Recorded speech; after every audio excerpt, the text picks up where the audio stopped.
অনিলারা নতুন বাসায় উঠেছে আজ 1 সপ্তাহ হলো। এই বাসাটা শহর ছেড়ে অনেকটা ভেতরের দিকে, খুব বেশি লোকজনের আনাগোনা নেই এদিকটায়। অনিলার মায়ের অফিসটা বাসা থেকে 20 মিনিটের পথ, তাই এদিকে বাসাটা নেয়া। এখানে অনিলাদের পরিবার বলতে শুধু অনিলা আর ওর মা লাবণী ইসলাম। ওর বাবা দেশের বাহিরে থাকেন, 2 বছর পর পর দেশে এসে ঘুরে যান। HSC এক্সামের পর এখন অবসর অনিলার হাতে। রেজাল্ট আসতেও অনেক দেরি। অনিলার একা একা বাসায় ভালো লাগে না। আগের বাসার কাছাকাছি ছিল ওর সব বান্ধবীদের বাসা, এখন দূর হওয়াতে ওদেরও এদিকে আসা হয় না, আর অনিলারও বের হওয়া হয় না। সারাদিন গল্পের বই পড়েই সময় কাটে ওর। 2 দিন ধরে অবশ্য নিচে নেমে কেয়ারটেকার চাচার সাথে বেশ ভালোই গল্প হচ্ছে অনিলার। গল্প শুধু সেই বলে, আর কেয়ারটেকার চাচা শুধু মুখ গম্ভীর করে নিচের দিকে তাকিয়ে শুনে যায়। কোনো কথাই বের হয় না তার মুখ থেকে। অনিলার মাঝে মাঝে খুব বাচাল মনে হয় নিজেকে, কিন্তু তাতে তার কিছু আসে যায় না। মনের কথা মুখ দিয়ে বলতে পারলেই তার শান্তি। কথা বলতে বড্ড ভালোবাসে সে। অনিলাদের এই বিল্ডিংটা 3 তলা, নিচের ফ্লোরটা পুরোটা খালি। 2 তলায় ওরা, আর 3 তলার ফ্ল্যাটটা মাত্র কমপ্লিট হলো। অনিলা সেদিন কেয়ারটেকার চাচাকে জিজ্ঞেস করলো 3 তলায় ভাড়াটিয়া কবে আসবে। কেয়ারটেকার চাচা ওর প্রশ্ন শুনে মুখ তুলে অনেকক্ষণ তাকিয়ে থাকলেন। অনিলাও এতদিন পর কেয়ারটেকার চাচার চোখের দিকে ভালোভাবে তাকালো। সবসময় তো মাথা নিচু করেই থাকেন তিনি, আজ তার চোখ দেখে খুব অবাক অনিলা। গাঢ় সবুজ রঙের চোখ তার, একদম অন্য রকম ভাবেই তাকে দেখা যাচ্ছে। একটা কেমন যেন শীতল চোখ, কেমন যেন অস্বাভাবিক একটা ভাব আছে তার চোখ দুটো। সবুজ রঙের চোখ তো অনেকেরই হয়, অনিলা দেখছেও, কিন্তু এই চোখ দেখে খুব ভয় পেয়ে যায় সে। কেয়ারটেকার চাচার চোখ কি আগেও এমন ছিল? অনিলা খেয়াল করেনি, নাকি হঠাৎ করে এমন হয়ে গেল? অনিলা ব্যাপারটা কিছুই মনে করতে পারছে না। সে দ্রুত সিঁড়ি বেয়ে উপরে উঠতে যায়। পেছনে সে শুনে কেয়ারটেকার বলছে, ওনারা খুব তাড়াতাড়ি উঠবেন নতুন বাসায়। এই ওনারা কে বা কারা, এটা শোনার ইচ্ছা আর নেই অনিলার। বাসায় ঢুকে দরজা লক করে দেয় সে। বিকেলে অফিস থেকে ফিরে লাবণী ইসলাম দেখেন অনিলা চুপচাপ বসে আছে সোফায়। অন্য সময় অফিস থেকে ফিরলে অনিলার গল্প শুনতে শুনতে ক্লান্ত হয়ে যান তিনি। কোনো গল্পের ক্যারেক্টার কেমন, গল্প এভাবে কেন শেষ হলো, ইত্যাদি ইত্যাদি। কিন্তু আজকে তার মেয়ে এত চুপচাপ কেন? কিরে মা, শরীর খারাপ নাকি? আজকে কোনো গল্পের বই পড়িসনি? না মা, আজকে পড়িনি, আজকে ভালো লাগছে না। কিছু খেয়েছিস? রাতে তো তোর ফেভারিট ভুনা খিচুড়ি রান্না করে ফ্রিজে রেখে গেছি, দেখেছিস? না মা, ফ্রিজ খুলে দেখিনি, এখন দাও একটু গরম করে খিদে পেয়েছে। লাবণী ইসলাম খাবার গরম করতে রান্নাঘরের দিকে গেলেন।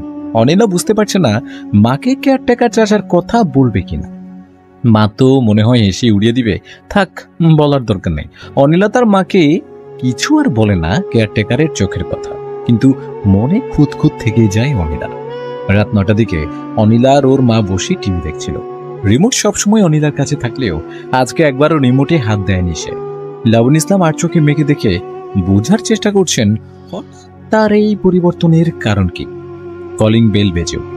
অনিলা দরজার লুকিং গ্লাস দিয়ে দেখল কেয়ারটেকার চাচা। অনিলা বুঝতে পারছে না সে দরজা খুলবে কিনা। সকালে সে চোখের কথা এখনো তার মাথাতে ঘুরছে। কি রে, কে এসেছে? দরজা খুলে দেয়। অনিলা দরজা ধরে দাঁড়িয়ে থাকলো। আজকে যে কি হয়েছে তার। মা বলল, কি হয়েছে তোর, সরে দাঁড়া, আমি দেখছি কে এসেছে। লাবণী ইসলাম দরজা খুলে বলেন, ও কেয়ারটেকার ভাই আপনি? জি আপা, আপনি অফিসে যাওয়ার আগে বলেছিলেন না মশার কয়েল কিনে রাখতে, এই যে সেটা, আর এই নেন বাকি টাকা। 20 টাকার একটা চকচকে নোট দিল সে। অনিলা মায়ের পেছনেই দাঁড়িয়েছিল। সে মনে মনে আরেকবার কেয়ারটেকারের চোখ ভালোভাবে দেখার কথা ভাবল। মায়ের পাশ থেকে উঁকি দিয়ে তাকালো সে। না, খুব স্বাভাবিক চোখ কেয়ারটেকারের। একজন 55 বয়সের লোকের চেহারা, চোখ এমন সাধারণই হয়, এর মাঝে কোনো অস্বাভাবিকতা একদম নেই। অনিলা নিজের রুমের দিকে চলে যায়। সকালে যে সে কেয়ারটেকারের চোখ অস্বাভাবিকতা দেখেছিল, সে এই ব্যাপারে একদম নিশ্চিত। অনিলা সিদ্ধান্ত নেয় সে আর কেয়ারটেকারের সাথে গল্প কথা বলতে যাবে না। পুরোটা সপ্তাহ অনিলা বাসা থেকে আর বের হয়নি। টিভি দেখে বই পড়ে কাটিয়ে দিয়েছে। কেয়ারটেকারের চোখের ব্যাপারটা মাথা থেকে পুরোপুরি যায়নি, যদিও আজকে ভাবছে একটু ছাদে যেয়ে হেঁটে আসবে। মায়ের অফিস থেকে ফিরতে দেরি আছে আরো। অনিলা 3 তলার ফ্ল্যাটের সিঁড়ি বেয়ে ছাদের দরজার দিকে উঠতে যায়। হঠাৎ ওর মনে হলো এই 3 তলার ফ্ল্যাটের দরজাটা খোলা, চাপিয়ে রাখা। নতুন ভাড়াটি আসলো নাকি, যে দেখবো নাকি, নিজেকে প্রশ্ন করে অনিলা। ছাদে না যেয়ে ওই ফ্ল্যাটের দরজার সামনে দাঁড়ায় সে। কেউ কি আছেন? 3 বার ডাকে অনিলা, কোনো সাড়া শব্দ নেই। অনিলা আস্তে করে দরজা সরিয়ে ভেতরে পা রাখে। ভেতরে ঢুকে দেখে সে বিশাল বিশাল সব আসবাবপত্র, কারুকার্য খচিত সোফা, খাট, কার্পেট, এমনকি বিশাল এক ঝাড়বাতিও আছে। আজকালকার দিনে তো এমন ফার্নিচার খুব কম মানুষই ব্যবহার করে। অনিলা ভাবতে থাকে, তবে এসব যার পছন্দ তার রুচি আছে বলতে হবে। সবকিছুই দারুণ সুন্দর। আসসালামু আলাইকুম। অনিলা পেছন থেকে মেলি কণ্ঠে সালাম শুনতে পায়। মনে মনে লজ্জায় পড়ে যায় সে। কি ভাববে, তার ঘরে আমি না বলেই ঢুকে গেলাম। অনিলা পেছনে ফিরে তাকায়। পেছনে ফিরে সে মনে কয়েকশো বোল্টের শখ খায়। সেই মেয়েটি তাকে সালাম দিয়েছে। সে প্রায় 7 ফিট লম্বা আর মারাত্মক রকমের সুন্দরী। মেয়েটা চেহারা থেকে যেন আলো ঠুকরে বের হচ্ছে। তার চুল ছাড়া প্রায় পায়ের পাতা ছুঁয়ে যাচ্ছে। মিষ্টি সুবাসে ভরে গেছে ঘর। অনিলার মাথা উঁচু করে মেয়েটার দিকে তাকিয়ে থাকে। আমি সালাম দিয়েছি আপনাকে। মেয়েটা মুচকি হাসি দিয়ে বলে অনিলাকে। ও হ্যাঁ, ওয়ালাইকুম আসসালাম। বোকার মতো হাসি দিয়ে তাকিয়ে থাকে অনিলা। সে এখনো বুঝতে পারছে না মানুষ কিভাবে এত সুন্দরী হয়। সে চোখে ভুল দেখছে না তো। আপনিও কিন্তু খুব সুন্দর, মেয়েটি অনিলাকে বলে। এটা শুনে অনিলা চমকে যায়। মেয়েটা কিভাবে বুঝলো যে অনিলা কি ভাবছে মনে মনে? দাঁড়িয়ে কেন, প্লিজ বসুন। অনিলাকে বসতে বলে নিজেও একটা সোফায় বসে মেয়েটা। আপনারা দোতলায় থাকেন তাই না? জি, আমার নাম অনিলা। ছাদে যাচ্ছিলাম, দরজা খোলা দেখে ভাবলাম নতুন এসেছেন, পরিচিত হয়ে নাই। ঢুক গেল এক নিঃশ্বাসে বলল অনিলা। এখনো স্বাভাবিক হতে পারছে না মেয়েটাকে দেখে অনিলা। অনিলা নিজেরও খুব সুন্দরী বলে নাম ডাকে আছে বন্ধু মলে, কিন্তু এই মেয়েটিকে স্বাভাবিক সুন্দরী বলে মোটেও মনে হচ্ছে না। অনিলার হিংসে হচ্ছে না তো মেয়েটিকে দেখে? আমি আফসানা, আমরা 1 সপ্তাহ হলো এসেছি। আমি ছাদে ছিলাম। মেয়েটি এখনো হাসি দিয়ে আছে। কে কে আছে আপনার বাসায়? আমি আর আমার মা। মা জব করেন, বাসাতে একাই থাকি, তাই একটু ছাদে যাচ্ছিলাম। ও তাই, আপনি একটু বসুন, আমি ভেতর থেকে আসছি। মেয়েটি উঠে ভিতরে যায়। অনিলা খেয়াল করে মেয়েটি একটা ধবধবে সাদা গাউন টাইপ জামা পরেছে, পা পর্যন্ত ঢাকা, সাদা ওড়না দিয়ে মাথার কাপড় দেয়া। যদিও চুল ঢাকা পরেনি। মেয়েটির বয়স কেমন হতে পারে নিজেকে জিজ্ঞেস করে অনিলা। সে মানুষের বয়স আন্দাজ করাতে খুব পটু, কিন্তু এখন কিছুতেই ঠাউর করতে পারছে না অনিলা এই মেয়েটার বয়স। তার মনে হচ্ছে 17 হতে পারে, আবার 27 হতে পারে, এমনকি 37 হতে পারে। অনিলার কেমন যেন অস্থির লাগা শুরু হয়। অনিলা তাকিয়ে রাখে আফসানা মেয়েটা একটা বড় পিতলের বাটিতে করে খাবার নিয়ে আসছে। কি দরকার ছিল এত কিছুর? অনিলা ভদ্রতা করে বলল, কিন্তু বলেই বুঝতে পারলো তার খুব ক্ষুধা লেগেছে। দুপুরে কিছুই খাওয়া হয়নি। আপনি ক্ষুধার্ত, কিছু খেয়ে নেন, ভালো লাগবে, হাসি দিয়ে বলল মেয়েটা। অনিলা দেখতে যে দেখলো বাটিতে বিভিন্ন ধরনের মিষ্টান্ন। এমন মিষ্টি, এমন খাবার আসলে সে আগে কখনোই খায়নি, দেখেও নি সে। গোলাপি রঙের একটা মিষ্টি মুখে দেয় অনিলা। মুখে দিয়ে বুঝলো অনিলা এমন স্বাদের মিষ্টি সে কোনোদিন যে খায়নি। সে টুক করে আরো কয়েকটা মিষ্টি মুখে পড়ে দিল। আরো কয়েকটা নিয়ে আসি, আপনার খুব ভালো লেগেছে মনে হচ্ছে, মেয়েটা অনিলাকে বলল। অনিলা মিষ্টি চাবানো বাদ দিয়ে মুখ বন্ধ করে হাতে ইশারা করে বুঝালো আর লাগবে না। মেয়েটি এক দৃষ্টিতে অনিলার দিকে তাকিয়ে থাকে। অনিলা অস্বস্তিতে পড়ে যায়। বাসায় যাওয়ার জন্য উঠে দাঁড়ায়। আরো কিছুক্ষণ বসুন না, আফসানা মেয়েটা অনিলাকে বলল। আরেকদিন আসবো, মা অফিস থেকে চলে আসবে। আপনি একদিন আসুন না আমাদের ফ্ল্যাটে। আমি তো একাই থাকি, আমার যাওয়া হবে না, আপনি আসবেন। মেয়েটি কেমন করে যেন বলল কথাটা। অন্য কেউ হলে বোধহয় এতক্ষণ অনিলার রহমে লাগতো, কিন্তু এই মেয়ের কথা শুনে তার মনে হলো অনিলারই যেন এখানে প্রতিদিন আসতে হবে। ঠিক আছে, আমি আসবো। জোর করে মুখে হাসি এনে অনিলা বেরিয়ে যায়। মাথাটা খুব ঘুরছে তার। বাসায় যে শুয়ে পড়ে। অনিলার মনে হচ্ছে সে খুব সুন্দর একটা জায়গায় চলে এসেছে। চারপাশে খুব মিষ্টি ঘ্রাণ, আর দূর থেকে কেমন যেন একটা অপার্থিব সুর ভেসে আসলো। অনিলার খুব ভালো লাগছে। সে দেখতে পেল দূর থেকে দুজন মানুষ হেঁটে তার কাছে আসছে। অনিলা তাদের মুখ দেখতে পাচ্ছে না, তারা খুব কাছে চলে এসেছে। মানুষ দুটো খুব লম্বা। তারা অনিলার দিকে হাত বাড়িয়ে দিয়ে ডাকছে, যেন তাকে তাদের সাথে যেতে আহ্বান জানাচ্ছে তারা। অনিলা হাত বাড়ায় তাদের দিকে, কিন্তু ঠিক তখনই সে পেছন থেকে তার মায়ের ডাক শোনায়। ওই মানুষগুলোর হাত অনিলা ধরতে পারে না। অনিলা, এই অনিলা, এই অবেলায় ঘুমাচ্ছিস কেন? ওর সেই কখন থেকে ডাকছি তোকে। অনিলার মা লাবণী ইসলাম অফিস থেকে ফিরেছেন। তার কাছে বাসার ডুপ্লিকেট চাবি থাকে সব সময়। অনিলা চোখ খুলে মায়ের দিকে তাকায়। কখন এলে অফিস থেকে মা? অনিলা শোয়া থেকে উঠে বসে। এই তো 10 মিনিট হলো এসেছি। কি স্বপ্ন দেখছিলি তুই? হাসি হাসি মুখ করে ঘুমাচ্ছিলি। কি দেখছিলাম মনে আসছে না। ফ্রেশ হয়ে নিচ্ছি, একটু চা দিও তো মা। অনিলা উঠে ওয়াশরুমের দিকে যায়। বেসিনের কল ছেড়ে আয়নার দিকে তাকিয়ে থাকে সে। মাকে মিথ্যা বলেছে সে। তার স্পষ্ট মনে আছে সে কি স্বপ্ন দেখেছিল। এখনো তার কানে ওই সুরটা বাজছে। মুখে পানি ঝাপটা দেয় সে। মানুষ দুটোর মুখ দেখতে পারলে ভালো হতো, কড়া দুধ চায়ের সাথে ড্রাই কেক ভিজিয়ে খাওয়া অনিলার খুব প্রিয়। এক বসা সে গুনে গুনে 10 পিস ড্রাই কেক খেয়ে ফেলে। মগ ভর্তি চা তখন ড্রাই কেকের গুঁড়ো দিয়ে গিজগিজ করে। ভাবছি অফিস থেকে কয়দিন ছুটি নেব। গ্রিন টিতে চুমুক দিতে দিতে বলল লাবণ ইসলাম। দুধ চা খেতে পারেন না তিনি, গ্যাস্ট্রিকের কারণে। ডাক্তার বারণ করেছেন, যদিও তিনি আগে থেকেই রং চাই খেতেন, আদা কুচি আর এলাচ দিয়ে। কেন মা, হঠাৎ ছুটি নিবে? ড্রাই কেক নরম হয়ে অর্ধেক ডুবে গেছে চায়ের ভেতর। সেটার জন্য মনে মনে আফসোস করতে করতে মায়ের দিকে তাকালো অনিলা। এই যে তুই সারাদিন একা থাকিস, কথা বলারও কেউ নাই এখানে। কয়দিন ছুটি নিয়ে মা মেয়ে কোথাও ঘুরে আসবো, কি বলিস? অনিলা মাকে বলতে যায় যে 3 তলায় নতুন ভাড়াটি এসেছে, আজকে গিয়েছিল সে। বলার জন্য যেই মুখ খুলল সেই, তখনই ড্রাই কেকের টুকরো গলায় আটকে যায়। কাশতে কাশতে চোখ দিয়ে পানি চলে আসে অনিলা। মাকে আর বলা হয় না সুন্দরী প্রতিবেশীর কথা। আজকের মতো 7.5 পিস ড্রাই কেক খেয়েই উঠে যায় সে। অনিলা একটা গল্পের বই নিয়ে বারান্দায় যেয়ে বসে। বইটার প্রভাবটা শুন, একটা মেয়ের ছবি দেয়া। মেয়েটা পেছনে ঘুরে আসে, সাদা একটা জামা পরা, তার চুল কোমর ছাড়িয়ে পা ছুঁই করছে। মেয়েটার হাতে ফুলের ঝুড়ি। অনিলার বইয়ের মেয়েটিকে দেখে মনে হলো মেয়েটিকে যেন সে বাস্তবে দেখেছে। তার মনে পড়লো বইয়ের মেয়েটা দেখতে তার নতুন প্রতিবেশিনীর মতো। অনিলা মনে মনে হাসে। আফসানা মেয়েটা খুব সুন্দর করে কথা বলে, তার সাথে ভালোই বন্ধুত্ব জমবে অনিলা। কি রে মা, কিছু খাবি না? লাবণ ইসলাম বারান্দার দরজায় এসে দাঁড়ায়। না মা, ইচ্ছে করছে না খেতে, তুমি খেয়ে নাও। নবাবার সাথে কথা হয়েছে? অনিলা হাতের বই বন্ধ করতে করতে বলে, না এখনো কথা হয়নি, ভাবলাম একেবারে ঘুমানো টাইমে দিব কল। লাবণ ইসলাম মেয়ের পাশের চেয়ারটা টেনে বসলেন।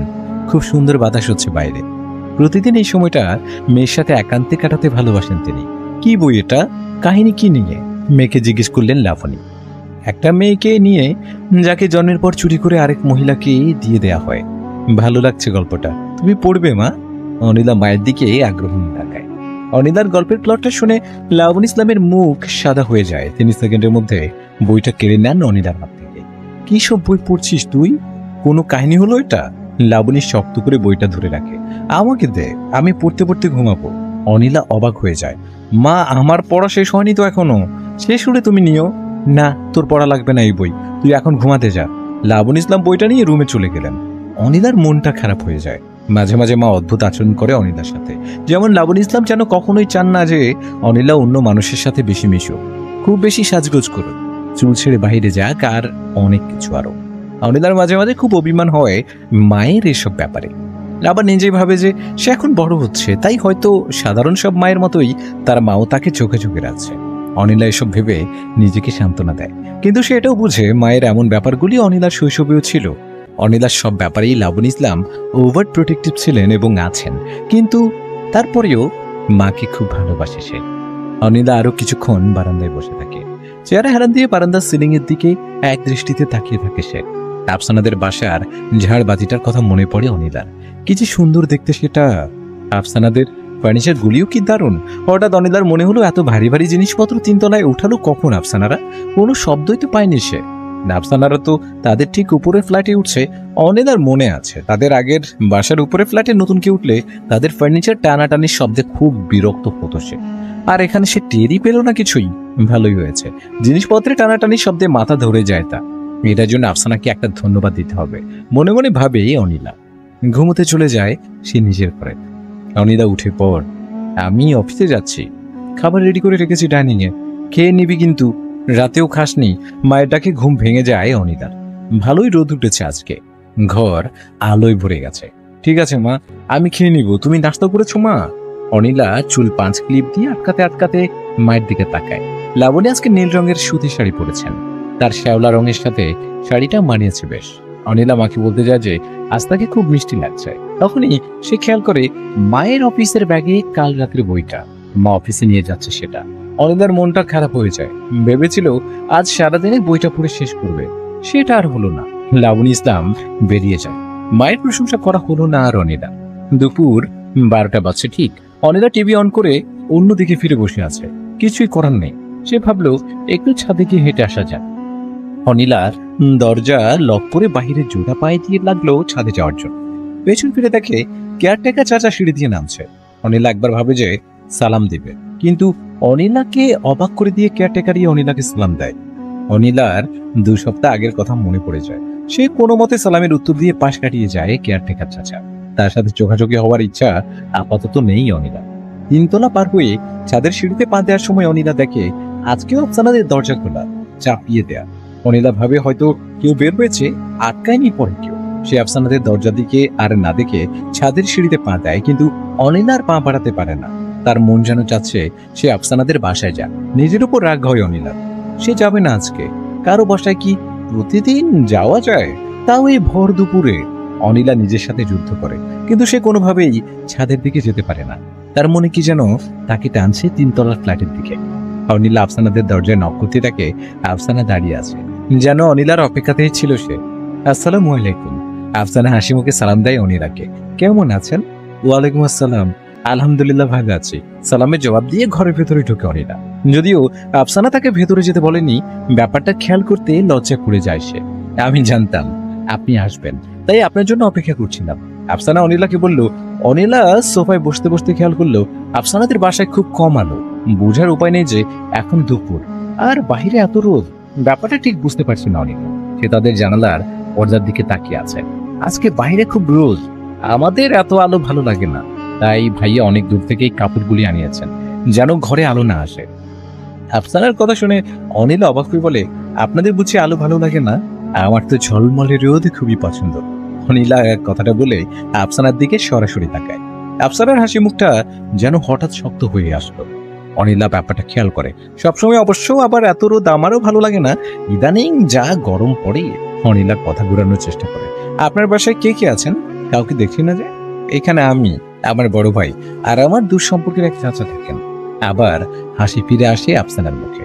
এটা দেখে অনিলা স্বস্তি পায়। অনিলার নাকে খুব সুন্দর একটা ঘ্রাণ আসছে। মনে হচ্ছে আগেও যেন ঘ্রাণটা সে পেয়েছিল, কিন্তু কোথায়? সে মনে করার চেষ্টা করে। অনিলা দেখে টেবিলের উপরে গতকালের মিষ্টিগুলো সেই পিতলের বাটিতে রাখা। অনিলা সেদিকে তাকিয়ে বলল, আপনার বাবা মা ওনারা এখানে থাকেন না? না, আব্বু আম্মি অনেক দূরে থাকেন।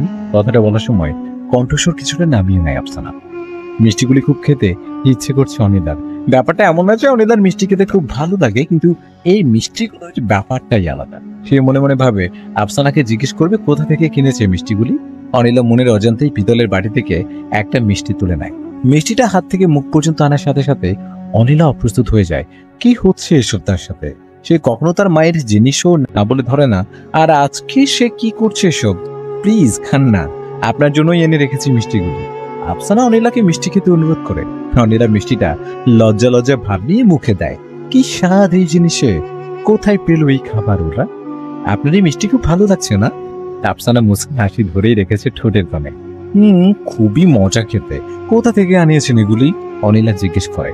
এগুলি অনেক দূর থেকে এসেছে, আপনি চিনবেন না।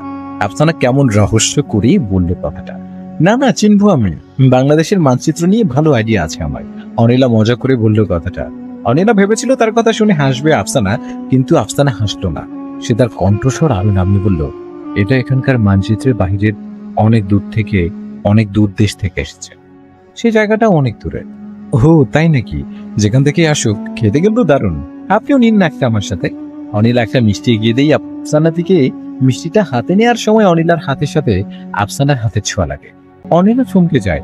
এত ঠান্ডা হাত আর এত নরম। আফসানা ঝাটকা দিয়ে হাত সরিয়ে নেয়। অনিলা উঠে দাঁড়ায়। আজকে আসি তাহলে। অনিলা ভাবে যে আফসানাকে তাদের বাসায় যেতে বলবে, কিন্তু তার আগেই আফসানা আল্লাহ হাফেজ বলে তাড়াতাড়ি ভেতরে ঘরে চলে যায়। অনিলাকে ঠিকমতো বিদায়ও জানায়নি সে। অনিলাও সাথে সাথে বাসায় চলে যায়। লাবুল ইসলাম 2 দিন ধরে বাসায় আছেন। পরপর 2 দিন সরকারি ছুটি পেয়েছেন তিনি। ভেবেছিলেন এই 2 দিন মেয়েকে নিয়ে তার খালাতো বোনের বাসায় ঘুরে আসবেন, কিন্তু 2 দিন ধরে অনিলার জ্বর শরীরে। হঠাৎ জ্বর কেন আসলো বুঝতে পারছেন না তিনি। এখনো তো সিজনও বদলাচ্ছেন। তিনি মেয়ের মাথায় জলপট্টি দিচ্ছেন বারবার। কিরে মা, একটু ভালো লাগছে এখন? লাবুল ইসলাম মেয়েকে আদর মাখা কণ্ঠে জিজ্ঞেস করেন। হ্যাঁ মা, আগের থেকে একটু বেটার লাগছে। এখন তাহলে একটু কষ্ট করে চল ডক্টরের কাছে যাই। হঠাৎ জ্বর কেন আসলো? মা, তুমি এত টেনশন করো না তো প্লিজ। সামান্য জ্বর, না পা খেলেই ঠিক হয়ে যাবে। তুমি বরং আমার জন্য ঝাল ঝাল কিছু বানিয়ে দাও তো মা। ঝাল কিছু খেতে। লাবুল ইসলাম রান্নায় ঘুরে ফিরে গেলেন। অনেকটাও ভাবছে হঠাৎ করে জ্বর আসলো কেন। সেদিন আফসানাদের বাসা থেকে আসা সরি তার জ্বর চলে আসে। উনার মনে আছে আফসানার হাতে যে ঠান্ডা ছিল কেন ওর হাত, আর এত নরম। মানুষের শরীর কি এত নরম হয়?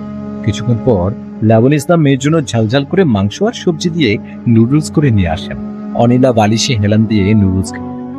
রাতে ঘুমের মাঝে অনিলা সেই আগের স্বপ্নটা থাকে, সেই মন ভোলানো সুর, খুব মিষ্টি একটা গ্রাম, আর দূরে দাঁড়ানো দুজন লম্বা মানুষ।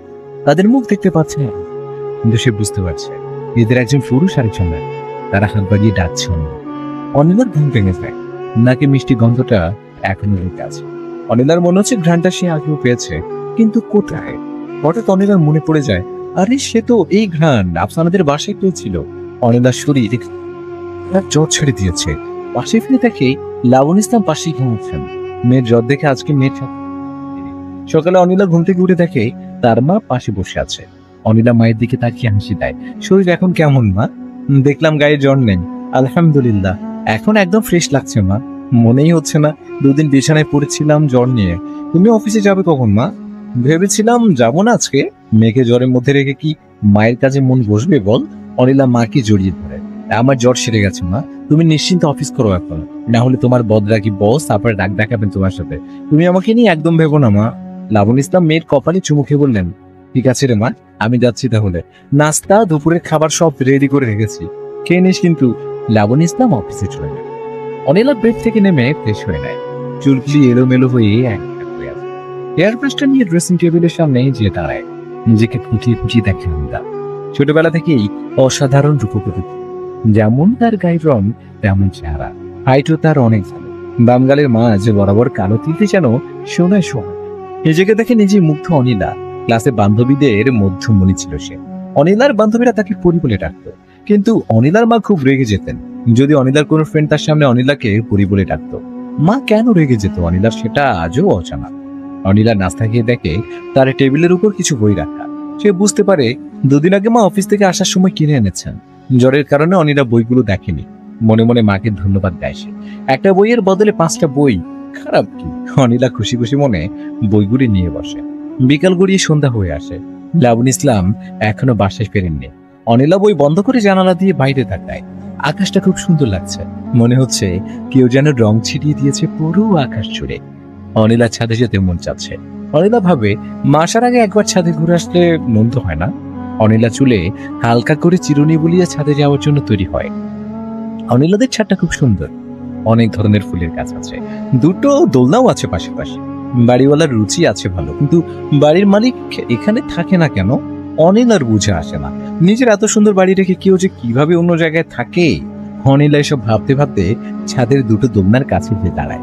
ছাদে আসার সময় ভেবেছিল আফসানাকে নিয়ে আসবে, কিন্তু ওদের দরজা আজকে বন্ধ ছিল, তাই অনিলা একাই ছাদে আসে। অনিলা দোলনার চিং ধরে বসতে নেয়। হঠাৎ তার নাকি সেই সুঘ্রাণটা আসে, যেটা সে আফসানাদের ঘরে পেয়েছিল। আবার তার স্বপ্নের মাঝেও পেয়েছে সে 2 দিন। যদিও অতটা গুরুত্ব দেয়নি অনিলা, কিন্তু এখন এই ঘ্রাণ কোথা থেকে আসছে?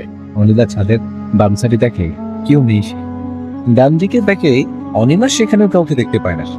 অনিলা আর কিছু না ভেবে দোলনায় দোল খেতে খেতে চোখ বন্ধ করে সেই ঘ্রাণটা টেনে নেয় আর গুনগুনিয়ে গাইড।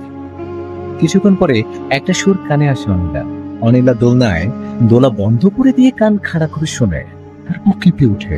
কয়েক সেকেন্ডের মধ্যে অনিলা বুঝে যায় এই সুর তার স্বপ্নে শোনা সেই সুর। খুব কাছে থেকে আসছে সেটা। অনিলা তার পেছনের দিকটায় ফুল গাছগুলি দিকে তাকায়। অনিলা যা দেখে সেটার জন্য মোটেই কিস্তিক ছিল না সে। অনিলার মুখ খাম হয়ে যায়। খুবই লম্বা চওড়া কাজ, বাবলি চুলের একজন সাদা পাঞ্জাবি পায়জামা পরা মানুষ উল্টো দিকে ঘুরে দাঁড়ানো। মুখ দেখা যাচ্ছে না তার, এটা তার কাছ থেকে আসছে। অনিলা একবার ভাবে সে দৌড়ে পালাবে ছাদ থেকে। কোনো পুরুষের সামনে কখনোই ফুটতে চায় না সে। হতে পারে এটা ছোটবেলা থেকে গার্লস স্কুল কলেজে পড়ার কারণে হয়েছে। অনিলার দোলনা থেকে উঠে দাঁড়ানোর সময় দোলনার চেনে শব্দ পায়। অনিলা থমকে দাঁড়ায়, আর সামনে পুরুষটি শব্দ পেয়ে পেছনের দিকে ফিরে তাকায়। অনিলার মনে হয় তার হৃদস্পন্দন বন্ধ হয়ে যাবে। সে 100% শিওর এত সুন্দর চেহারা সাধারণ কোনো মানুষের হতে পারে না। বড় বড় মায়াবী চোখ, সরু নাক, হালকা চাপ দাড়ি, ভাববি চুল, চরম নুরানি চেহারা। অনিলার দিকে তাকিয়ে রহস্যময় হাসি দেয় ছেলেটা। তার হাতে একটা বাঁশি। অনিলা মাথা ঘুরে পড়ে যেতে নেয়, কিন্তু পড়ে যাওয়ার ঠিক আগে ছেলেটা খুব দ্রুত এসে তাকে ধরে ফেলে। অনিলা তার কাঁধে খুব ঠান্ডা আর নরম হাতে ছোঁয়া পায়। অনিলা নিজেকে সামনে নেয়। ছেলেটা অনিলার দিকে এক দৃষ্টিতে তাকিয়ে থাকে। অনিলা তার চোখ নামিয়ে নিচের দিকে চেয়ে থাকে, কিন্তু সে তার চোখ দুটোকে বেশিক্ষণ নামিয়ে রাখতে পারল না। অনিলা তার সামনে দাঁড়ানো অস্বাভাবিক সুদর্শন যুবকের দিকে মাথা তুলে হাত নিয়ে তাকিয়ে থাকে। এতে যদি তার ঘাড় ব্যথা হয়ে ছিঁড়েও যায় প্রণাম। ছেলেটার শরীর থেকে আসা মিষ্টি সুবাসটা আরো তীব্রভাবে অনিলার মনকে শিহরিত করে ফেলে। মাগরিবের আজানের ধ্বনি শুনে অনিলার হুঁশ ফেলল। চারপাশ অন্ধকার হয়ে আসছে। কতক্ষণ এভাবে তাকিয়েছিল অনিলা বলতে পারবে না। ছেলেটি মিটি মিটি হাসছে অনিলাকে এভাবে দেখে। অনিলা ভীষণ লজ্জা পায় এবার। আর বেশিক্ষণ দাঁড়িয়ে থাকলে সারা জনমের মতো এখানে মৃত্যুর মতো স্থির হয়ে যেতে হবে তার। অনিলা ছাদের দরজার দিকে যেতে নেয়। এই যে শোনো, ছেলেটা অনিলাকে পেছন থেকে ডাক দেয়। অসাধারণ ভরা তীব্র কণ্ঠটা। এমন কণ্ঠরোধিকারী কাউকে উপেক্ষা করা দুঃসাহস কোনো মানুষের আদৌ আছে কিনা অনিলা জানালে। সে ফিরে থাকে, কিন্তু প্রাণপণে চেষ্টা চালিয়ে যায় তার দিকে না তাকানোর। জি বলুন। অনিলার হাত ঘামতে থাকে। সে ওনার ঝুলে থাকা অংশ দিয়ে হাত মুছতে থাকে। আমি আহমাদ, আপনাদের নতুন প্রতিবেশী। 3 তলায় উঠেছি কিছুদিন আগে। ছেলেটা অনিলার দিকে এক দৃষ্টিতে তাকিয়ে বলে। অনিলা মনে মনে উচ্চারণ করে, আহমাদ, কি চমৎকার নাম। আফসানা আপনার? অনিলার প্রশ্ন শেষ হওয়ার আগেই আহমাদ বলে, জি, আফসানা আমার ছোট বোন। ও আমাকে বলেছিল আপনার কথা। আমাদের কথা শুনে অনিলা মনে মনে ভাবে, ছেলেটা কিভাবে বুঝলো যে ওনার বোন যার কথা বলেছে আমি সে? অন্য কেউ তো হতে পারত। মা বলেছিল একবার বাড়িওয়ালার বোনের ফ্যামিলির এদিকে কাছাকাছি কোথায় যেন থাকে, তার মেয়েরা নাকি প্রায় আসে, ছাদে উঠে ছবি তোলে। অবশ্য তাদের সাথে দেখা হয়নি অনিলার। ওদের কেউ যদি হতো, অনিলা ভাবতে থাকে। আমি আসলে আপনাকে দেখে বুঝেছি আপনি যে অনিলা। আমাদের এই কথাটা শুনে অবাক হয়ে যায় অনিলা। এই 2 ভাই বোনের কি কোনো স্পেশাল টেকনিক জানা আছে নাকি মানুষের মনের ভাবনা বুঝে ফেলা? আজব তো। আপনার সাথে পরিচিত হয়ে খুশি হলাম। আহমাদ মুচকে হাসি দেয়। অনিলা অনিচ্ছা সত্ত্বেও এবার আমাদের চোখে চোখ রাখে। একবারের জন্য দুজনের কারোরই চোখের পলক পড়ে না। হঠাৎ আমাদের হাত থেকে তার বাঁশিটা পড়ে যায়। আহমাদ বাঁশিটা উঠাতে যায়, আর তখনই অনিলা এক দৌড়ে সিঁড়ি বেয়ে নেমে যায়। সে যদি তখন একবারও পেছন ফিরে তাকাতো, তাহলে দেখতে পেত আহমাদের জলজল করা সবুজ 2টি চোখ অনিলার দিকে মায়াভরা দৃষ্টিতে তাকিয়ে আছে। অনিলা বাসায় যেয়ে দেখে লাবণী ইসলাম অফিস থেকে চলে এসেছেন। অনিলাকে দেখে তিনি বললেন, কি রে, কোথায় ছিলি এতক্ষণ? আমি সেই কখন এসেছি। ওহো সরি মা, একা একা বোর লাগছিল, তাই ভাবলাম একটু ছাদে যেয়ে বাতাস খেয়ে আসি। অনিলার ছাদে যাওয়ার কথা শুনে হঠাৎ রেগে গেলেন লাবণী ইসলাম। তিনি ধমক দিয়ে বললেন, তুই আমাকে না জানিয়ে ছাদে গেলি কেন? অনিলা মায়ের এমন আচরণে ভয় পেয়ে যায়। সে মিনমিন করে মাকে বলল, কি করে তোমাকে জানাবো মা, কখনো একটা ফোনও তো কিনে দাও নাই। সারাদিন বাসায় একা একা থাকি, কতক্ষণ আর শুধু বই পড়ে কাটিয়ে দেওয়া যায় বলো তো? এত দূরে বাসা নিয়েছো, কেউ আসতেও তো পারে না। কথাগুলি বলতে যেয়ে অনিলার কান্না চলে আসে। সে তার নিজের রুমে চলে যায়। লাবণী ইসলাম নিজের রুমে না, যে ড্রয়িং রুমেই একটা সোফায় বসে পড়েন। তিনি নিজেও বুঝেন অনিলাকে তিনি অনেকটা বন্ধুদের মতো করে রেখেছেন। এমনকি একটা সাধারণ মোবাইলও কিনে দেননি কখনোই। কোথাও গেলে অনিলাকে তিনি এক মুহূর্তের জন্য চোখের আড়াল হতে দেননি। সে কার সাথে মিশবে, কতজনের সাথে বন্ধুত্ব করবে, সবই তিনি ঠিক করে দিয়েছেন। কিন্তু কি করবেন লাবণী ইসলাম?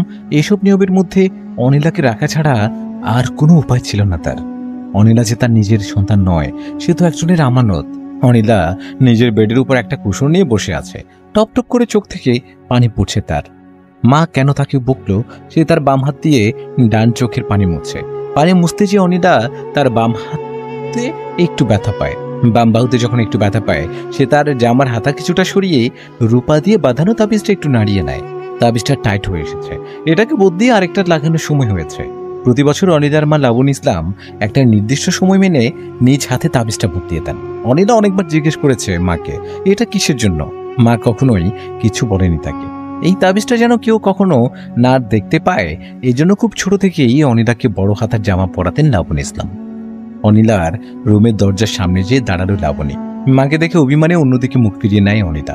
একটা চেয়ারে টেনে বসেন লাবণী। মেয়ের দিকে তাকিয়ে একটা হাসি দেয়। ছাদে কি একাই গিয়েছিল নাকি? হাসি মুখে জিজ্ঞেস করেন তিনি। অনিলার মনে হলো তার মা যেন ভুলে গেছেন যে একটু আগে তিনি অনিলাকে বকেছেন। অনিলার খুব অভিমান হয় মায়ের সাথে, কিন্তু সাথে সাথেই তার আহমদের কথা মনে পড়ে যায়। ছাদে সে একা ছিল না। আহমদ নামের একজন অতি সুদর্শন যুবক ছিল তার সাথে। আমাদের চেহারা ভেসেই আসতে থাকে তার চোখে। অনিলার মন এক অজানা আনন্দে ভরে ওঠে তার চোখে আহমদের চেহারা ভাসতেই। কিন্তু মাকে আমাদের কথা বলা যাবে না। অনিলা মনে মনে ভাবে। এমনকি তারা যে অনিলাদের নতুন প্রতিবেশী এ কথাও মাকে বলবে না সে, কারণ অনিলার মা একদম পছন্দ করেন না যে সে কারোর সাথে মিশুক। কি রে, কি বলছিস না কিছু যে? লাবণী ইসলাম অনিলার দিকে তাকিয়ে আছেন। কার সাথে আর যাব, এখানে কি কেউ আছে? আছে নাকি? অনিলা গাল ফুলিয়ে উত্তর দেয়, আমার খিদে পেয়েছে, নুডলস বানাবো। অনিলা বসা থেকে উঠে রান্নাঘরের দিকে চলে যায়। যখন মায়ের সাথে অভিমান হয় অনিলার, তখন সে নিজে নিজে নুডলস বানিয়ে খায়। এটা তার অনেক দিনের অভ্যাস। অনিলার মায়ের সাথে তার অভিমানের একমাত্র বহিঃপ্রকাশ এটা। রাত প্রায় 2:30 বাজে। আমাদের আফসানা ছাদের ট্যাঙ্কির উপর বসে আছে। আফসানা তার ভাইকে কিছু বলতে যাচ্ছে। আমার তার হাতের বাঁশিটা বাজাতে নেয়। ভাইজান, একটা কথা বলবো। কি কথা বল? আফসানা ভাইয়ের দিকে তাকিয়ে বলল, আপনার কি ঠিক হয়েছে এত জলদি ওনার সাথে দেখা করা? আব্বুজানের কাছে এই খবর পৌঁছালে কি হবে ভেবে দেখেছেন আপনি? ব্যাপারটা নিয়ে খুব সমস্যায় পড়ে যেতে আব্বু। আপনি কি আমাদের সমাজে? সমস্যার কিছু নেই, এখানে আমরা 4 জন ছাড়া আর কেউ আমাদের অস্তিত্ব টের পাবে না, না কোনো ইনসান না কোনো জিন। ভাইয়ের কথায় পুরোপুরি আশ্বস্ত হতে পারছে না আফসানা। অনেক আগে তাদের বংশে এমন কাহিনী আরেকবার ঘটেছিল। সেইবার অনেক কষ্টে তাদের আব্বু আর দাদাজান মিলে সবকিছু ঠিক করেছিলেন। আবার যদি সময়ের আগে তার ভাই এমন ভুল করে ফেলে, তাহলে এবার তারা আর ফিরে যেতে পারবে না তাদের সমাজে। দেখ বোন, আমি ওর জন্য 300 বছর ধরে অপেক্ষা করছি। এটা আব্বুজান আম্মি খুব ভালোভাবেই জানেন। তাদের অনুমতি নিয়ে তো এখানে এসেছি। আমি অনেক চেষ্টা করেছি ওকে দেখে না দেওয়ার, কিন্তু দেখা না দেওয়ার চেষ্টা করেছি, কিন্তু আর কতদিন অদৃশ্য হয়ে ওকে দেখে যাব বল? অনিলার চেহারাটা আহমদের চোখে ভেসে ওঠে। আর সন্ধ্যায় হলুদ পোশাকে কি সুন্দর লাগছিল ওকে। আফসানা ভাইয়ের দিকে তাকিয়ে থাকে। ভাইয়ের মিটিমিটি হাসির কারণ বুঝতে চেষ্টা করে। ওদের জিনজাতির মাঝে মানুষের মনের ভাবনা পড়ে ফেলার ক্ষমতা তো আছে, কিন্তু নিজেদের কারো মনের ভাবনা বুঝে ফেলার শক্তি তাদের নেই। আফসানা দেখে ছাদের উপর একটা কালো কুকুর হাঁটছে। আফসানা হাসি দিয়ে কুকুরটাকে বলে, চাচা যান, ওখানে কি করছেন? এদিকে আসুন। কুকুরটা আফসানার ডাক শুনে এক লাফে টাঙ্কিতে উঠে আমাদের পাশে যে দাঁড়ায়। সে মানুষ রূপে আসে। আফসানা তাকে মানুষ রূপে দেখে হাসি দিয়ে বলে, চাচা যান, আপনাকে এ বাড়ির কেয়ারটেকারের রূপে ভালোই মানিয়েছে, তাই না ভাইজান? বোনের কথা শুনে আহমদ আর হাসি দিয়ে তাদের দূর সম্পর্কে চাচা রাশিদ বেগের দিকে তাকায়। 200 বছর ধরে তিনি আহমদের পরিবারের সাথেই আছেন। আমাদের বাবা সালমান বেগ ওনাকে তার সন্তানদের সাথে এখানে পাঠিয়েছেন। কি করছেন দুই ভাই বোন এখানে বসে? রাশিদ বেগ একটা রেশম কাপড়ের থলে খুলে আহমদের আফসানের সামনে রাখতে রাখতে বলল, থলের মধ্যে কিছু হাড়ার মিষ্টি রাখা। আহমদ তার চাচাকে বলল, চাচা ভালোই হয়েছে এগুলো এনেছেন। কয়েকদিন থেকে কেবল মানুষ জাতির হাতে বানানো খাবার খাচ্ছি। আহমদ হাড্ডিগুলো তার হাত দিয়ে ছুঁয়ে দেয়, আর সাথে সাথেই সেগুলো বিভিন্ন রকম মশলাদার রান্না করা মাংসের রূপ নেয়। আহমদ মনে মনে মহান আল্লাহর জিন জাতির খাবারের ব্যাপারটা কত সহজ করে দিয়েছেন। সে আল্লাহর শুকরিয়া আদায় করে। ফজরের আজান শুনে লাবণী ইসলামের ঘুম ভেঙে যায়। আজ শুক্রবার, তাই অফিসে যাওয়ার তাড়া নেই। লাবণী ফজর নামাজ পড়ে অনিলার রুমে যায়। সে মেয়ের মাথার কাছে যে দাঁড়ায়। কি নিষ্পাপ একটা মুখ মেয়েটার। এই মেয়েকে তিনি 18 বছর যাবৎ বুকে পিঠে করে বড় করছেন। কখনো অফুরন্ত ভালোবাসে স্নেহ দিয়েছেন, কখনো শাসন করে আবার কাছে টেনে নিয়েছেন, কিন্তু বেশি দিন সেটা আর করা হবে না তার। খুব দ্রুত সময় ফুরিয়ে আসছে এই মমতার বাঁধন ছিন্ন হওয়ার। লাবণী ইসলামের চোখ বেয়ে টপ টপ করে পানি গড়িয়ে পড়ে। তিনি অনিলার রুমের দরজা টেনে দিয়ে নিজের রুমে চলে যান। বিছানার উপর বালিশটাকে উঁচু করে আধশোয়া হয়ে বসেন। চোখ বুজে ধীরে ধীরে গভীর থেকে নিঃশ্বাস নেন তিনি। লাবণী ইসলাম আর আশা হোসেনের বিয়ে হয় 25 বছর আগে। দুজনেই খুব সম্ভ্রান্ত পরিবারের সন্তান। লাবণীদের আদি নিবাস এক পাহাড়ি অঞ্চলে। তার দাদার পূর্বপুরুষরা সেখানে বহু আগে থেকে নিজেদের বাড়ি জমি ব্যবসা শুরু করেছিলেন। লাবণী ইসলামের বাবা ওই পাহাড়ি অঞ্চলের খুব গণ্যমান্য ব্যক্তিদের মধ্যে অন্যতম ছিলেন। ওই অঞ্চলে তার নিজের গড়ে তোলা মসজিদের ইমাম ছিলেন তিনি। সেই মসজিদে অনেক মানুষ দূর দূরান্ত থেকে এসে নামাজ আদায় করতে আসতেন। সেই সব মানুষের মাঝে একজন ছিলেন যার সাথে খুব ভালো মিত্রতা ছিল লাবণী ইসলামের বাবা আজহার ইসলামের। সে ব্যক্তিটিকে দেখলে স্বাভাবিক মানুষ মনে হলেও আসলে তিনি কোনো মানুষ ছিলেন না। তিনি আসলে ছিলেন জিন জাতিদের একজন। তার মানুষ না হওয়ার ব্যাপারটা আজহার ইসলামের কাছে কখনোই গোপন করেননি তিনি। এই মসজিদে নামাজ আদায় করার পর সারা রাত জেগে কোরআন তেলাওয়াত করতেন তিনি। কখনো কখনো সেখানেই ঘুমিয়ে পড়তেন। একদিন রাতে তাহাজ্জুদের নামাজ পড়তে ওঠার সময় লাবণী ইসলামের বাবার কানে একজনের খুব সুন্দর করে তেলাওয়াতের সুর ভেসে আসে। আজহার ইসলাম চমকে ওঠেন, কারণ মসজিদে সেদিন তিনি একাই ছিলেন। মসজিদের মূল দরজাও নিজ হাতে আটকে এসেছিলেন তিনি। কারো ঢুকে পড়ার কথাও না। তিনি আস্তে আস্তে এগিয়ে যেয়ে দেখলেন বিশাল লম্বা সাদা টুপি, সাদা জুব্বা পরা মুখে সাদা দাড়িওয়ালা একজন মানুষ বসে কোরআন পড়ছে। আজহার ইসলামের আর বুঝতে বাকি থাকলো না যে তিনি কাকে দেখছেন। তিনি সেখানেই এক চিৎকার দিয়ে জ্ঞান হারিয়ে ফেলেন। অজ্ঞান হয়ে এভাবে কতক্ষণ ছিলেন তিনি বলতে পারবেন না। তিনি যখন চোখ খুলেন তখন দেখতে পান একটা বিশাল বড় পালঙ্কের একপাশে শুয়ে আছেন তিনি, আর তার ঠিক সামনেই ওই লোক দাঁড়িয়ে আছেন যাকে তিনি দেখেছিলেন বেহুশ হওয়ার আগে। আজহার ইসলামের গলা শুকিয়ে যায়। তিনি ভাবেন আর হয়তো কখনো তার পরিবারের কাছে ফিরে যাওয়া হবে না। আসসালামু আলাইকুম ইমাম সাহেব। লোকটা আজহার ইসলামকে হাসি মুখে সালাম দেয়, কিন্তু আজহার ইসলাম এতটাই ভয় পাচ্ছিলেন যে তার মনে হচ্ছে তিনি আবার বেহুশ হয়ে যাবেন।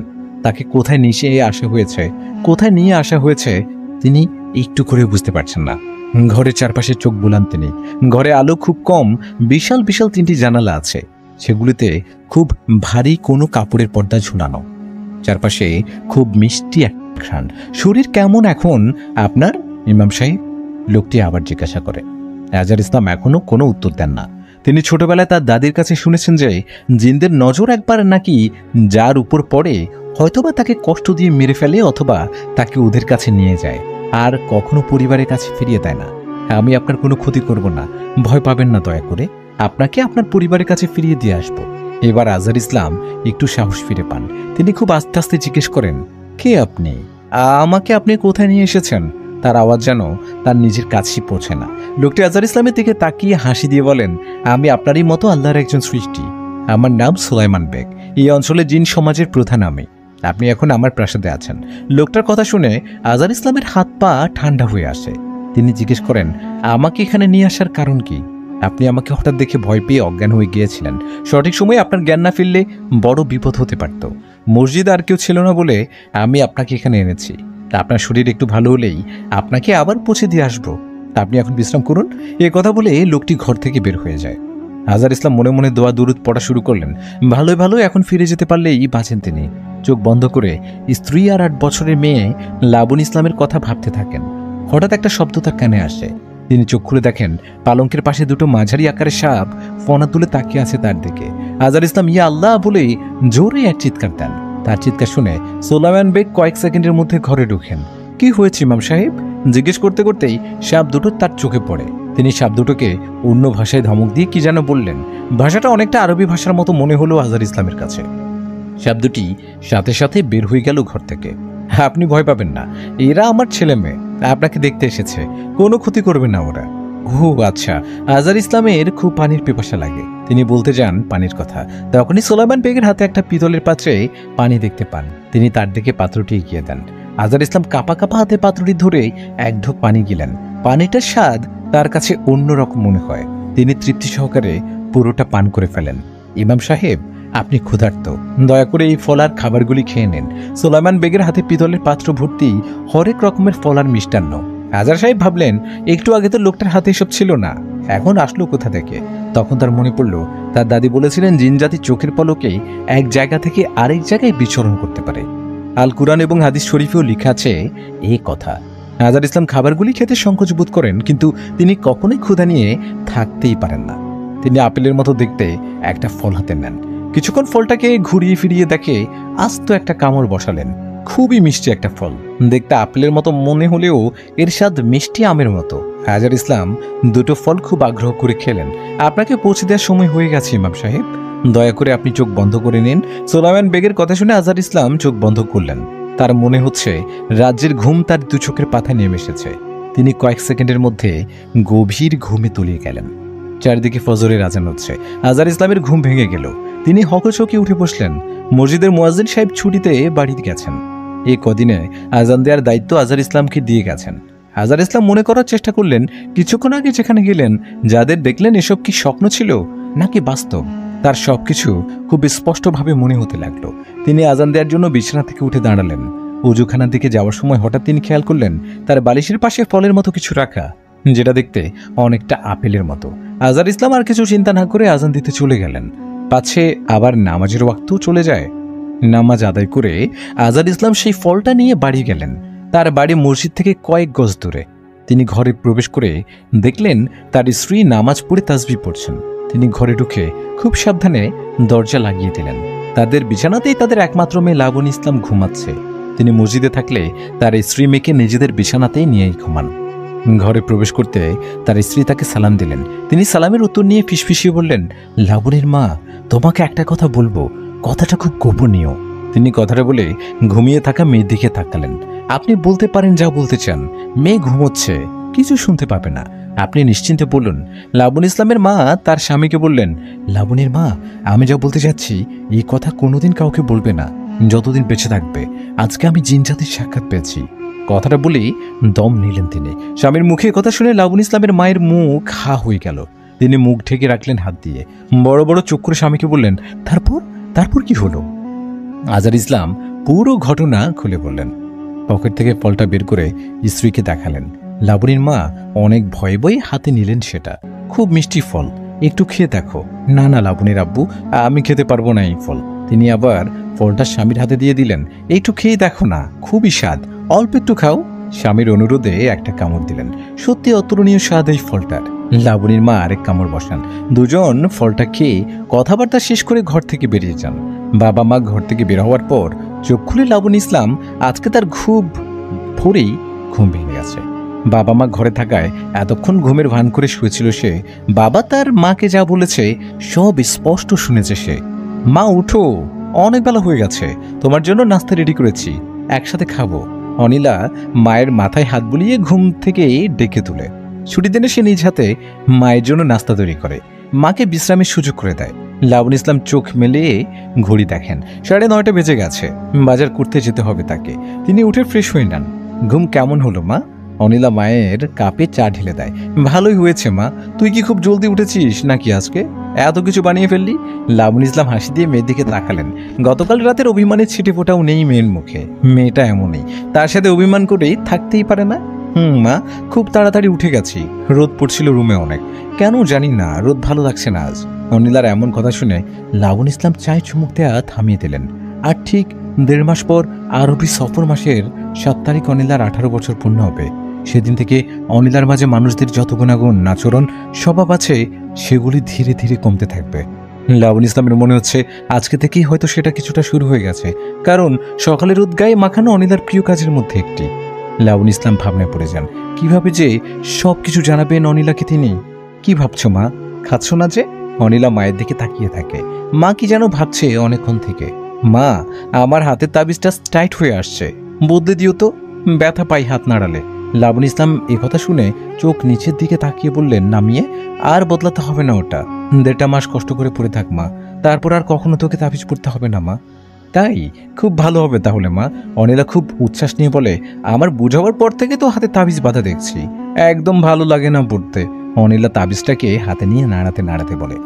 লাবণ ইসলাম আর কিছু বলেন না মুখে, মনে মনে ভাবেন, তোকে প্রথম যখন আমার কোলে তারা তুলে দেয় তখন থেকেই এই তাবিজ তোর হাতে বাঁধা দেখেছি। তারা বলেছিল যেদিন তোর 18 বছর পূর্ণ হবে সেদিন থেকেই তাবিজ আর পড়া লাগবে না, কিন্তু তার আগ পর্যন্ত 12 মাসে 12টা তাবিজ তোকে বদলিয়ে বদলিয়েই পড়াতে হবে। তারা 214টা তাবিজ আমার হাতে দেয়। প্রতি মাসের প্রথম চাঁদরাতে তোকে তাবিজগুলি হাতে লাগিয়ে দিয়েছি আমি। লাবণ ইসলাম নাস্তা শেষ করে উঠে যান। এখন আর বাজারে যেতে মন চাচ্ছে না তার। অফিসের পিয়নকে কল দিয়ে করে বাজার করে দিয়ে যেতে বললেন। তিনি আজকে সারাদিন অনিলার সাথে কাটাতে চান। অনিলার রুমে যেয়ে দেখেন যে অনিলা চুল আঁচড়াচ্ছে। আয় মা, তোর চুলে তেল লাগিয়ে দেই। লাবণ ইসলাম তেলের বোতল হাতে নিয়ে অনিলার পাশে দাঁড়ালেন। বা মা, আজকে দেখি তুমি অনেক ভালো হয়ে গেছো, তুমি তো হাতে তেল লাগাতেই চাও না। মেয়ের কথা শুনে লাবণ ইসলাম হেসে ওঠেন।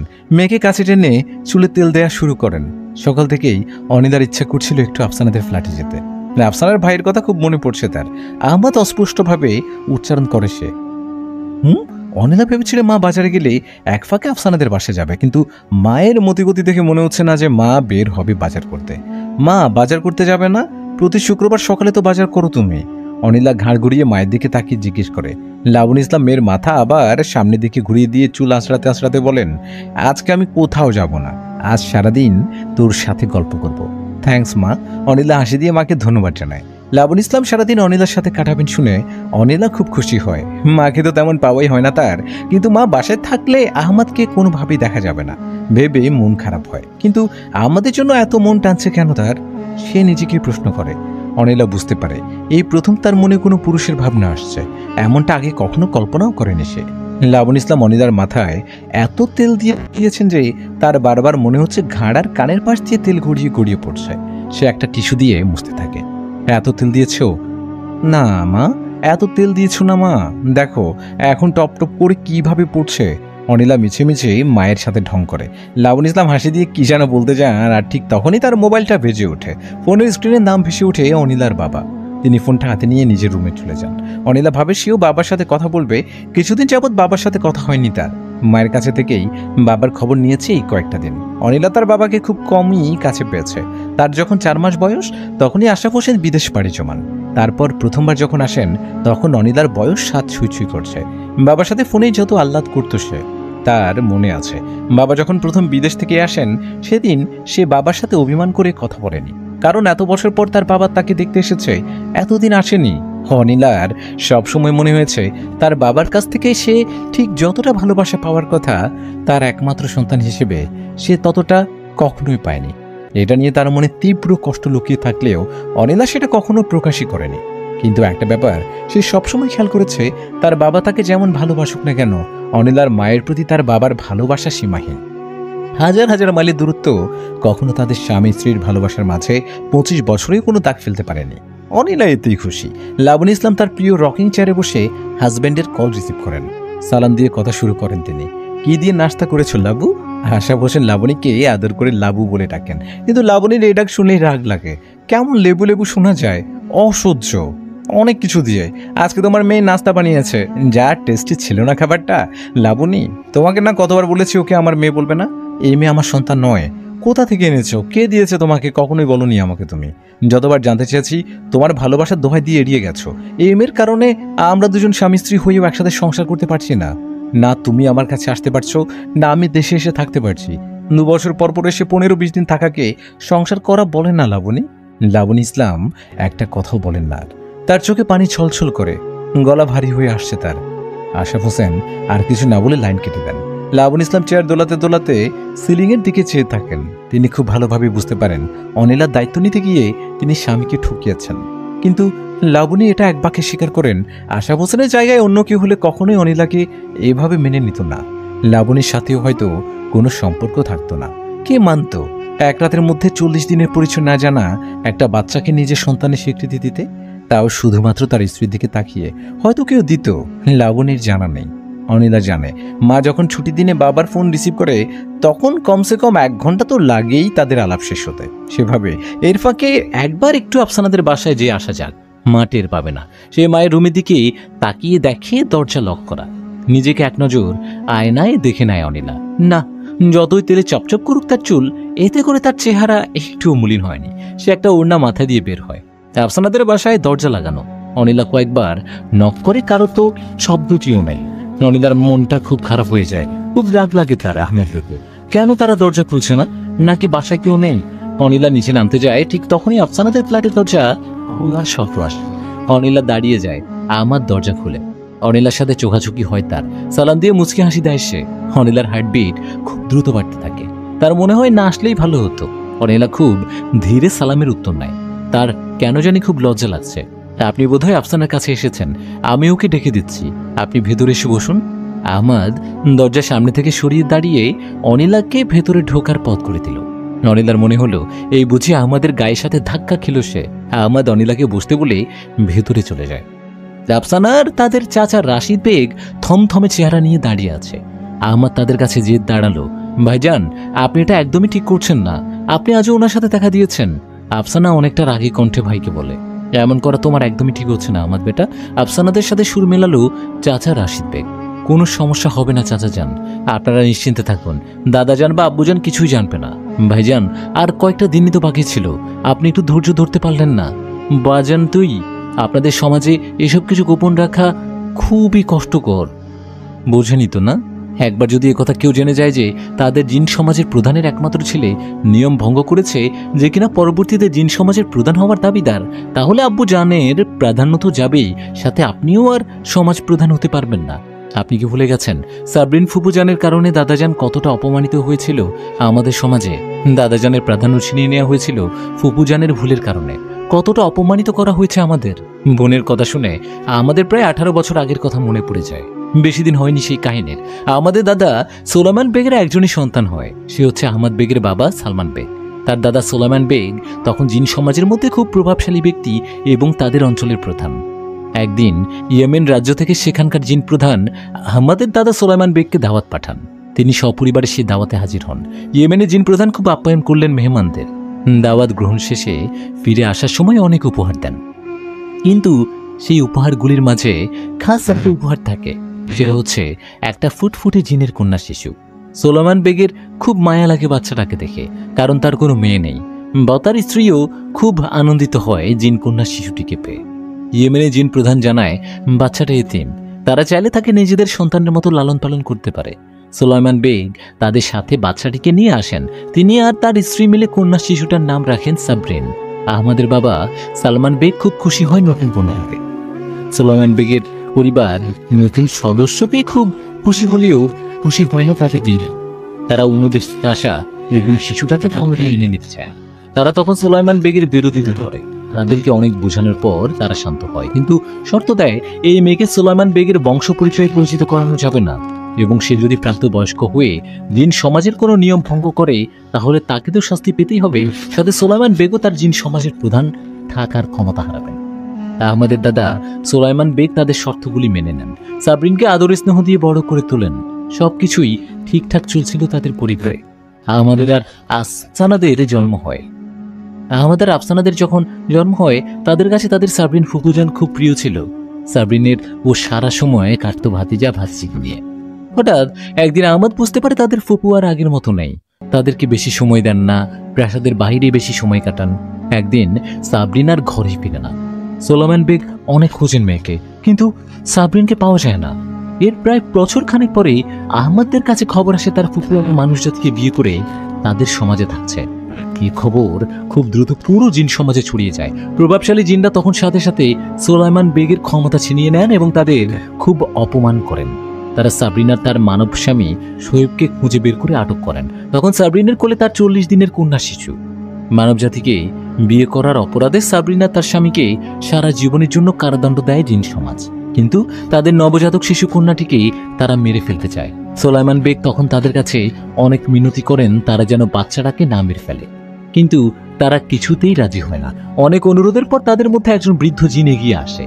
তিনি সবাইকে বুঝিয়ে বলেন এই কন্যা সন্তান তার 18 বছর বয়সে পা দিলেই সে জিন জাতির মতো সব ক্ষমতা, আচার, স্বভাব এর অধিকারী হবে। তাই তাদের নিজেদেরই একজনকে হত্যা করে ফেলা কোনোভাবেই উচিত হবে না তাদের। কিন্তু এই মেয়ে তখনই তাদের সমাজে ফিরে আসতে পারবে যখন তাকে জিন জাতির মধ্যে কোনো ক্ষমতাবান শক্তিশালী পুরুষ বিবাহ করবে। তার আগ পর্যন্ত তাকে মানব সমাজেই থাকতে হবে। বৃদ্ধ জিনের কথার সাথে অন্য সব জিনরা সায় দিল। সোলাইমান বেগ জিন সমাজের এই রায় শুনে স্বস্তির নিঃশ্বাস ছাড়েন, মনে মনে আল্লাহকে শুকরিয়া জানান। কিন্তু সাথে সাথেই তিনি ভাবেন মানব সমাজের কার কাছে তিনি তার নাতনিকে দিবেন, কে তার দায়িত্ব নিবে 18টা বছর পর্যন্ত। তিনি ভাবনায় পড়ে যান, কিন্তু পরক্ষণে মনে পড়ে তার মানব মিত্রের কথা, যার সাথে প্রথম সাক্ষাতের পরেই খুব ভালো বন্ধুত্ব হয়ে গিয়েছিল সোলাইমান বেগের। তার চোখে ভেসে উঠল বন্ধু আজহার ইসলামের ছবি। সোলাইমান বেগের সব চিন্তা নিমিষে দূর হয়ে গেল। আফসানা তার ভাইয়ের দিকে তাকিয়ে দেখল তার ভাই কি যেন ভাবছে। সে এতক্ষণ যা বুঝিয়েছে ভাইকে সেগুলি নিশ্চয়ই তার কানে যায়নি। ভাইজান, আপনি কি ভাবছেন? আমাদের কথা কি কানে যাচ্ছে আপনার? আফসানার বিরক্তি এখন চরম। আসলে সে খুব ভয় পেয়ে গেছে।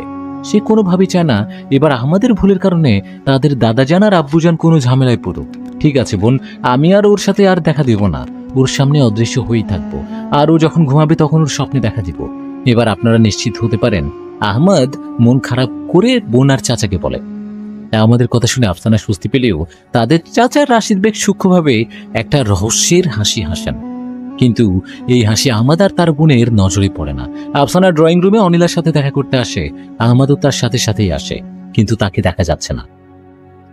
সে অদৃশ্য হয়ে অনিলার একদম কাছাকাছি যেয়ে বসে। আফসানার হাসি পেয়ে যায় ভাইয়ের কাণ্ড দেখে। কেমন আছেন? এই কদিন আসেননি যে, আমি তো আপনার অপেক্ষায় ছিলাম। আফসানা হাস্যোজ্জ্বল মুখে অনিলার দিকে তাকিয়ে বলে, অনিলাকে আকাশি সালোয়ার কামিজে খুব মানিয়েছে। আফসানার মনে হয় তাদের সমাজের যে কোনো চিনকন্যার চেয়ে অনিলা দেখতে বেশি সুন্দরী। আসলে বাসায় একটু কাজ ছিল ওই কয়দিন, তাই আসা হয়নি। অনিলা নিজের কথা শুনে নিজেই হতাশ হয়। সে তো এসেছিল, কিন্তু আফসানাদের দরজা আটকানো দেখে ছাদে গিয়েছিল, কিন্তু কোনো কারণে এটা সে আফসানাকে বলল না। অনিলা বারবার ভেতরের রুমের দিকে আর চোখে তাকাচ্ছে। আমার বের হচ্ছে না কেন? তাকে একটু মন ভরে দেখতেই তো মায়ের চোখ ফাঁকি দিয়ে এখানে আসা। আমাদের আফসানা অনিলার মনের অবস্থা বুঝতে পেরে মিটি মিটি হাসে। আপনি কি বাসায় একা? অনিলার ধৈর্য ধরে রাখতে পারে না, যদিও সে জানে আহমদ বাসাতেই আছে। না, আমার ভাই বাসায় আছে, ওই তো আপনাকে দরজা খুলে দিল। ও হ্যাঁ, আসলে আমি খেয়াল করিনি কে ছিল ওটা। অনিলা ঠোঁট উল্টিয়ে এমন ভাব করলো যেন সে আহমদকে পাত্তাই দিল না। অনিলার বাহিরে এমন ভাব দেখে আহমদ খুব মজা পেল।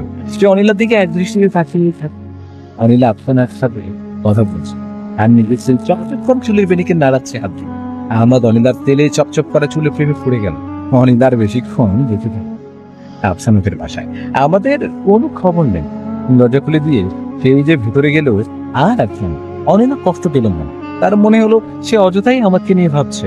সে আফসানার কাছ থেকে বিদায় নিয়ে বাসায় চলে আসে। তার জন্য অনিলার মনের অবস্থা থেকে আমাদের খুব খারাপ। সে অনিলাকে কোনোভাবেই কষ্ট দিতে চায় না, কিন্তু এখন কি করবে সে? অনিলার সাথে যদি বাকিটা জীবন কাটাতে চায় তাহলে এই কয়টা দিন তাকে অদৃশ্য হয়ে থাকতে হবে অনিলার পাশে পাশে। কিন্তু সে অবশ্যই প্রতিদিন অনিলার স্বপ্নে আসবে। নিজের কাছে নিজে ওয়াদা করে আহমদ। অনিলা বাসায় এসে দেখে তার মা এখনো রুম থেকে বের হয়। হাত ছেড়ে বাঁচে সে। মা যদি দেখতো সে বাসায় নেই, কি কাণ্ডটাই না করতেন। অনিলা তার মায়ের রুমে দরজা নক করে।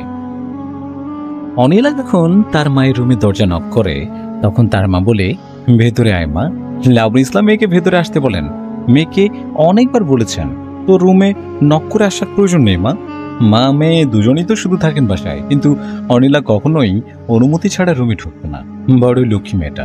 অনিলা রুমে ঢুকে দেখে মা রকিং চেয়ারে তুলছেন, হাতে ফোন। বাবার সাথে কথা হয়েছে মা? কেমন আছে বাবা? অনিলা তোর মাকে জিজ্ঞেস করে তোর বাবা ভালো আছে, তোর কথা জিজ্ঞেস করছিল বারবার। তোর সাথে কয়দিন থেকে কথা হচ্ছে না দেখে মন খারাপ। তুই ফোন দিয়ে কথা বলিস তোর বাবার সাথে। লাবণী ইসলাম অন্যদিকে মুখ ঘুরিয়ে কথাগুলি বললেন মেয়েকে, কারণ অনিলার মুখের দিকে তাকিয়ে তিনি কখনো মিথ্যা বলতে পারেন না। অনিলা মাকে হাসি দিয়ে বলে, তাই মা, বাবা আমার কথা জিজ্ঞেস করেছে? ঠিক আছে মা, আমি বাবার সাথে কথা বলবো। বলেই সে মায়ের রুমের দরজা চাপিয়ে দিয়ে নিজের ঘরে যায়। অনিলা খুব ভালো করেই জানে তার বাবা তার কথা কিছু জিজ্ঞাসা করেনি। এসব কিছুই মা বানিয়ে বলছেন। তবে এসব যে মা আজকে থেকে বলছেন তা নয়, অনেক আগে থেকেই লাবণী ইসলাম অনিলা আর আশরাফ হোসেনের মধ্যে বাবা মেয়ের স্নেহের সম্পর্কটা যে সুন্দর রাখার চেষ্টা করে আসছেন। অনিলা যখন ছোট ছিল তখন বাবা এই যে ব্যাপারগুলি এমন ছিল করতেন, তখন ব্যাপারগুলি সহজ ছিল না তার জন্য। কিন্তু অনিলা যতই বড় হচ্ছে ততই তার জন্য সব কিছুই কঠিন হয়ে যাচ্ছে। অনিলা কাঁদছে, খুব করে কাঁদছে। তার আজ কিছুই ভাল লাগছে না। সে জানতে চায় তার বাবা তাকে কেন কখনো তার নিজের সন্তানের মতো করে ভালোবাসেনি। সে আর মায়ের সামনে মিথ্যা অভিনয় করতে চায় না। সে তার মাকে বোঝাতে চায় যে সে ভালোভাবে বুঝে তার বাবা তার কোনো খবর নেয় না। কেন? অনিলা ফুপিয়ে ফুপিয়ে কাঁদে। আহমদ অনিলার একদম মুখোমুখি বসে আছে। অনিলাকে কাঁদতে দেখে তার খুব কষ্ট হচ্ছে। কিভাবে অনিলার মনটা ভালো করা যায় আহমেদ ভাবতে থাকে। সে অনিলার চোখের পানি আঙ্গুল দিয়ে ছুঁয়ে দেয়। সাথে সাথে অনিলার দু চোখ জুড়ে ঘুম নেমে আসে।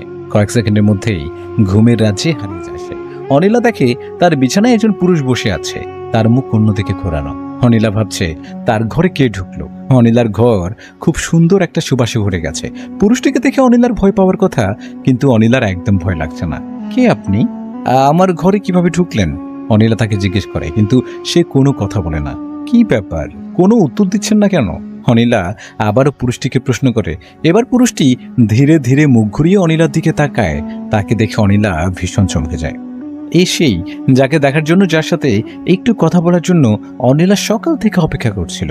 পুরুষটিকে দেখে অনিলার ঠোঁট দিয়ে অস্পষ্টভাবে সুরে এক নাম বের হয়, আর সেটা হলো আহমদ। আপনি আপনি এখানে কিভাবে এলেন? মা দেখেনি আপনাকে? অনিলা আহমদকে জিজ্ঞেস করে। আহমদ হাসে অনিলার কথা শুনে, মুখে কিছুই বলে না সে। অনিলা রাগ দেখায়। হাসছেন কেন? আমি কি কৌতুক বলছি আপনাকে? অনিলা চোখ গরম করে বলে। কৌতুক কি? আহমেদ অনিলাকে জিজ্ঞেস করে। ও মা, কৌতুক কি আপনি জানেন না? কোন দেশ থেকে এসেছেন শুনি? অনিলা অনেক রাগ দেখায়। আহমদ আরো হাসতে থাকে অনিলার রাগ দেখে। অনিলার খুব ভালো লাগছে আহমদকে দেখে। তার মনে হচ্ছে সে তার অতি আপনজনকে বহুদিন পর তার সামনে দেখছে। কিন্তু অনিলা কিছুতেই চাচ্ছে না যে আহমদ বুঝে ফেলুক সে কতটা খুশি আহমদকে দেখে। অনিলা তাকিয়ে দেখে আমাদের হাতে সেই বাঁশিটা। অনিলা বাঁশিটা দেখিয়ে আহমদকে বাঁচাতে বলে। আহমদ মাথা নাড়ায় সে বাঁচাবে না। অনিলা গাল ফুলিয়ে অভিমান করে, আর তখন আহমদ মুচকে হাসি দিয়ে বাঁশিটি তুলে বাজানোর জন্য। কি অদ্ভুত সুন্দর এই বাঁশির সুর! অনিলা বিমোহিত হয়ে যায় বাঁশির সুরে। তার দু চোখ বন্ধ হয়ে আসতে চায়। অনিলা দেখে বাঁশি বাজাতে বাজাতে আহমদ অনেক দূরে চলে আসছে। অনিলার চায় না আহমদ এখন তাকে রেখে চলে যাক। অনিলা হাত তুলে আহমদের না যেতে ইশারা করতে চায়, কিন্তু সে পারে না। গভীর ঘুমে সে ভাসিয়ে নিয়ে যায় অনিলাকে। অনিলার ঘুম ভেঙে যায়। সে বুঝতে পারে এতক্ষণ স্বপ্ন দেখছিল সে। আহমদকে স্বপ্নে তার এত কাছাকাছি দেখে মনটাই ভালো হয়ে যায়।